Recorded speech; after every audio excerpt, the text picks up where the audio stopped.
Je viens de faire un point de situation avec Monsieur le ministre de l'Intérieur sur la disparition de Monsieur Steve Maia Caniço.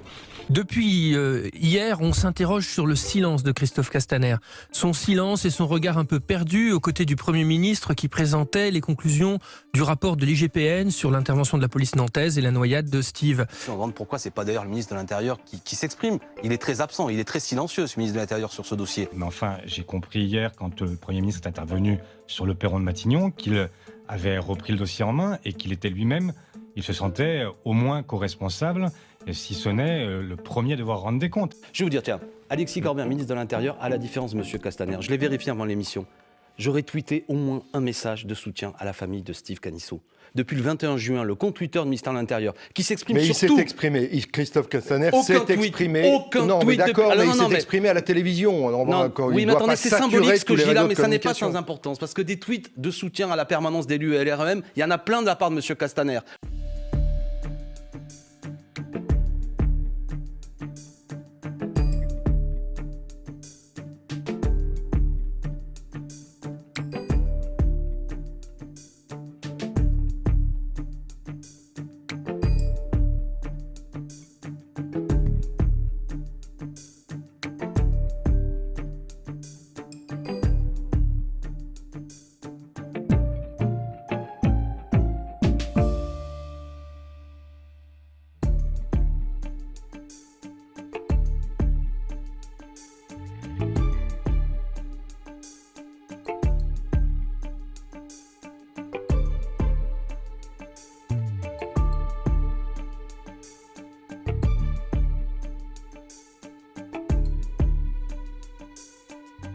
Évidemment, on est sur un sujet sur lequel le ministère de l'Intérieur doit être totalement engagé.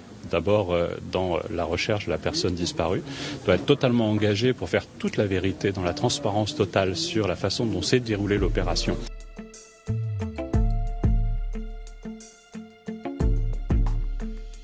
Je commencerai mon intervention en disant où est Steve ?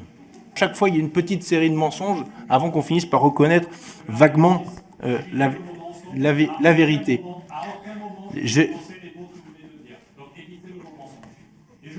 Non. Je vous mets au défi de trouver un mot conforme à ce que vous venez de me prêter comme mot. Voilà. Donc je vous invite à éviter le mot mensonge, surtout quand vous en commettez vous-même. Merci de m'avoir coupé la parole, je vois que je vise assez juste. Ne cherchons pas à opposer les policiers aux gendarmes, les forces de sécurité intérieure entre elles. Elles sont à chaque instant dans notre pays totalement mobilisées.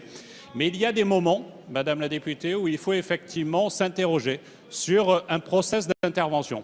Ce fut le cas à Nantes, parce qu'effectivement, il y a aujourd'hui une situation qui appelle à des questionnements. Et dès lundi, j'ai saisi l'inspection générale de la police nationale pour comprendre ce qui s'était passé.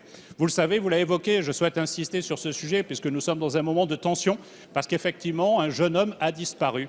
Et peut-être est-ce lié à une opération, une intervention de la police sur laquelle j'ai demandé des explications à la police de la police pour y voir plus clair.